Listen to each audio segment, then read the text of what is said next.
Keterangan terbaru Dede, saksi kunci dalam kasus pembunuhan Vina dan Eki seakan menjadi amunisi baru perlawanan para terpidana.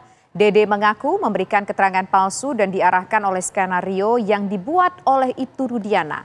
Namun pernyataan Dede tersebut dibantah oleh pihak Ibtu Rudiana dan menyebutnya sebagai sebuah fitnah yang kejam. Lantas apa bukti dan saksi yang kini menguatkan pernyataan baru Dede? Apa pula imbasnya terhadap nasib para terpidana dan kasus pembunuhan Vina Eki? Saksi kunci kasus pembunuhan Vina dan Eki kembali muncul di publik dengan membuat pernyataan yang mengejutkan. Dede mengaku hanya mengikuti skenario dan tak tahu menawarkan kejadian sebenarnya. Ia ikut arahan Ibtu Rudiana dan saksi lain bernama Aep. Dalam putusan pengadilan yang menjebloskan para terpidana kasus Vina, nama Dede disebutkan sebagai teman Aep. Mereka kala itu mengaku melihat sekawanan geng motor melempari batu sambil memburu Eki yang membonceng Vina di Talun, Cirebon. Kesaksian Dede menjadi sangat penting dalam pertimbangan hakim sebelum memutuskan perkara.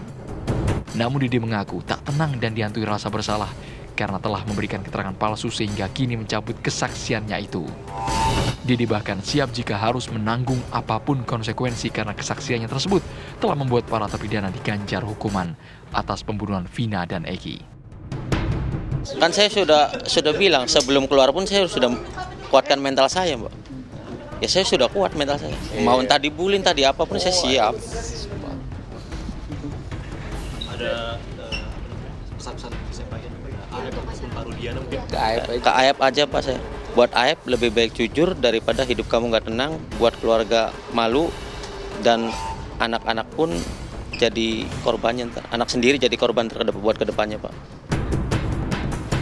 Pernyataan Dede membuat pihak Ibtu Rudiana tidak tinggal diam. Kesaksian Dede terbaru dibantah oleh pihak Ibtu Rudiana. Tim kuasa hukum menganggap pernyataan Dede adalah fitnah belaka dan dinilai telah mencemarkan nama baik Ibtu Rudiana hingga diambil tindakan tegas. Kami peringatkan kepada saudara Dede Mulyadi, dan saudara Liga Akbar segera meminta maaf kepada Bapak Ibtu Rudiana karena saudara diduga telah menyebarkan fitnah dan mencemarkan nama baik serta melakukan penyebaran berita bohong. Jika Dede menyatakan telah memberikan keterangan palsu dalam kasus pembunuhan Vina dan Eki 8 tahun silam, lantas bukti dan saksi apa yang bisa dihadirkan Dede dalam menguatkan kesaksiannya saat ini? Apa konsekuensi yang harus ditanggung Dede karena telah memberikan keterangan palsu? Tim TV One mengabarkan.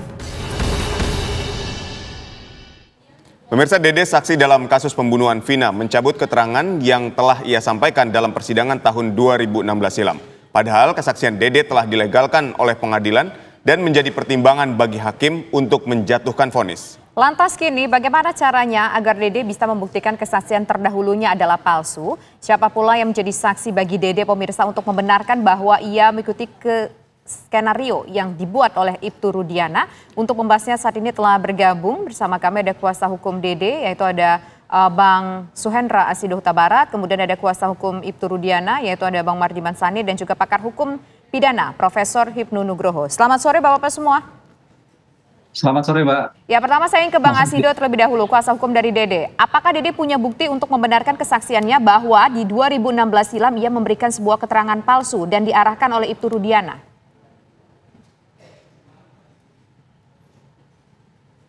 Halo Pak Asido, bisa di-unmute sambungan Zoom-nya? Diulangi dari awal? Baik, silakan. Baik, selamat sore. Jadi sebagaimana yang mungkin sudah diketahui ya, jadi saudara Dede ini pada awalnya itu mendatangi Kang Deddy Mulyadi ya. Dan juga kemudian ya oleh Kang Deddy itu dipertemukanlah dengan tim hukum dari Pradi. Jadi ini memang niat daripada Dede itu sendiri ya. Jadi bukan ada yang mencari dia atau mengiming-imingi membawa dia, tapi karena dia memang merasa hidupnya sudah tidak tenang gitu ya. Dia merasa bersalah, merasa berdosa. Dia 8 tahun si terpidana di dalam penjara, dia bisa menikah, punya anak, dia mengalami kebebasan, kemerdekaan. Ya, kemudian dia berpikir bahwa dia ingin supaya dia bisa menebus dosanya lah, ya, kesalahan-kesalahan dia tidak hidup tidak tenang, sehingga kemudian dia datang ke Peradi. Nah, kalau mau berbicara memang dalam konteks bagaimana sebenarnya keterangannya, memang dia sudah sampaikan sendiri ya, bahwa pada saat waktu itu dia itu dihubungi sekitar 2 September itu oleh AF, ya, jadi oleh AF, kemudian dia diajak ke Polres Cirebon, dan kemudian sampai di sana dia bertanya kepada AF, ini tujuannya apa gitu, kita mau ngapain? Ternyata disampaikan akan menjadi saksi ya dalam perkara meninggalnya almarhum Eki dan Vina. Nah, Dede ini menyampaikan bahwa dia tidak mengetahui peristiwa itu. Dia harus menyampaikan apa gitu.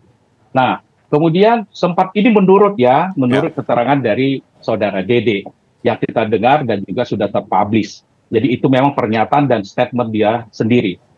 Kemudian dia bertemu dengan Pak Rudiana. Dia ketemu dengan Pak Rudiana, kemudian memang ini menurut saudara Dede itu sudah diarahkan lah ya BAP-nya. Nah, kita memang sebenarnya kalau melihat kenapa cuma fokus kepada saudara Dede semata gitu. Ada juga ya Okta, Pram, kemudian Teguh, Udin ya kalau tidak salah. Nah, Liga Akbar itu juga mencabut keterangannya. Nah, ini sebenarnya hanya bagian saja dari kejanggalan-kejanggalan yang terjadi. Dan kemudian juga ada BAP tambahan, ya, kalau tidak salah 23 September, yang hanya poinnya itu mengenai keterangan jam. Karena pada saat di 2 September BAP itu menyebutkan mereka mengetahui adanya peristiwa, ya, kumpul, kemudian ada motor yang dikendarain oleh Eki dan Vina, dilempari, kemudian dikejar, dan seterusnya itu, peristiwa itu adalah jam 10:30 malam. Nah, karena peristiwa yang terjadi ternyata sebelum itu, jadi tanggal 23 September itu dikoreksi pada poin bahwa kurang 1 jam sebelumnya, ya, jadi 21:30, oleh karena di handphonenya itu error jamnya. Nah, jadi kalau kembali bertanya, tentu dalam hal ini, apalagi dia sudah menyampaikan ya, bahwa biarlah kebenaran itu akan terungkap ya, dan dia bersedia menggantikan 7 terpidana yang sudah 8 tahun berada di dalam penjara, karena dia termasuk kunci ya, saksi kunci dalam perkara ini. Karena mereka lah, Aib dan Dede lah yang melihat, bahkan di BAP-nya, kemudian dia mengenal ada sebanyak 5 orang terpidana. Ya, inilah yang menjadi alur dari awal kenapa terpidana ini kemudian terus lanjut perkaranya. Oke. Nah, jadi ya, saya rasa mungkin sementara itu dulu. Baik, kita ke kuasa hukum dari Ibtu Rudiana, ke Bang Mardiman. Bang Mardiman, kalau kita lihat bahwa apa yang membuat tim kuasa hukum ini percaya bahwa Ibtu Rudiana ini tidak merekayasa kasus dan bisa menyatakan bahwa apa yang disampaikan oleh Dede ini adalah hoax atau informasi yang bohong? Yang pertama, semua kesaksian Dede itu tertuang dalam putusan nomor 4. Itu di bawah sumpah. Dan saya rasa Dede dan kuasa hukumnya juga mengetahui bila mana seseorang mengingkari kesaksian dia di bawah sumpah di depan hakim itu apa konsekuensinya. Tapi itu hak ya, itu hak. Yang ingin saya sampaikan pada kesempatan ini di TV One bahwa klien kami Ibtu Rudiana tidak pernah merekayasa, mengarah-arahkan, apalagi membuat berita-berita atau mencetak kebohongan-kebohongan sebagai bukti yang akan disodorkan untuk memperkuat kasusnya, membuktikan bahwa anaknya memang dibunuh bersama dengan Vina. Jadi tidak pernah ada sedikit pun. Saya sudah bertemu dengan Ibtu Rudiana berkali-kali. Saya sudah bicara dengan dia dari hati ke hati. Saya sudah mempelajari kasusnya dan banyak hal, dan sebagai seorang pengacara, sebagai seorang advokat, yakin saya bahwa Ibtu Rudiana tidak pernah mengarahkan Dede atau siapapun lah saksi, bukan hanya Dede, siapapun yang terlibat dalam kasus ini, tidak pernah Ibtu Rudiana memerintahkan, mengarahkan untuk melakukan rekayasa. Itu intinya. Baik, sekarang saya ingin ke Prof. Ibnu. Prof. Ibnu, kalau dari Dede mengaku bahwa yang bersangkutan ini dipaksa untuk membuat sebuah BAP diskenariokan dengan cara-cara tertentu oleh Ibtu Rudiana, menurut dari Dede. Tapi pihak dari Ibtu Rudiana mengatakan tidak pernah ada rekayasa BAP sama sekali ataupun mengarahkan saksi-saksi dengan keterangan-keterangan palsu. Ini bagaimana membuktikannya bahwa betul Dede ternyata disuruh untuk mematuhi sebuah skenario dan betul bahwa tidak ada yang dipalsukan di sini? Ya, jadi gini Mbak Tisa, Mas Adit, ini problem besar yang kita lihat bahwa Dede itu ternyata hanya memberikan kesaksian di BAP. Dede tidak hadir di sidang pengadilan. Dalam konteks ilmu hukum pembuktian, ketika seorang tidak hadir di pembuktian di persidangan, namanya saksi afidavit. Jadi kalau ada kecurigaan kenapa Dede tidak dihadirkan, padahal dalam konsep hukum itu hadir itu wajib. Karena sebagai untuk pembuktian, sebagai bentuk klarifikasi, untuk menjadikan keterangan apakah dinyatakan Dede benar atau tidak. Nah, kalau memang tidak hadir di dalam pembuktian, keterangan yang disebut afidavit dalam ilmu pembuktian, itu keterangan yang dibawa sumpah, yang disampaikan dalam penyidikan, dibacakan di persidangan. Ini yang problem. Harusnya, kenapa Dede tidak bisa dihadirkan? Ini problem. Kesaksian itu wajib hadir. Kalau toh memang tidak dihadirkan, telekonferensi. Ini kejanggalan yang luar biasa, Mbak, menurut saya. Kenapa tidak dihadirkan? Kenapa cukup di BAP? Yang biasanya kalau kita dalam pembuktian kesaksian BAP itu kesaksian yang memang misalkan orangnya di luar negeri. Orangnya sepejabat yang sulit sekali untuk datang di pengadilan. Kenapa nggak bisa dihadirkan? Karena hadir itu bagian klarifikasi. Ingat, kenapa? Kapan suatu saksi bernilai? Apabila saksi itu ada hubungan saksi satu dengan saksi lain. Kapan saksi bernilai? Apabila satu saksi dengan barang bukti yang ditemukan dalam persidangan. Di sini kejanggalan. Saya tidak tahu kenapa Dede tidak dihadirkan hanya memberikan keterangan di pemalsuan keterangan di tingkat penyidikan.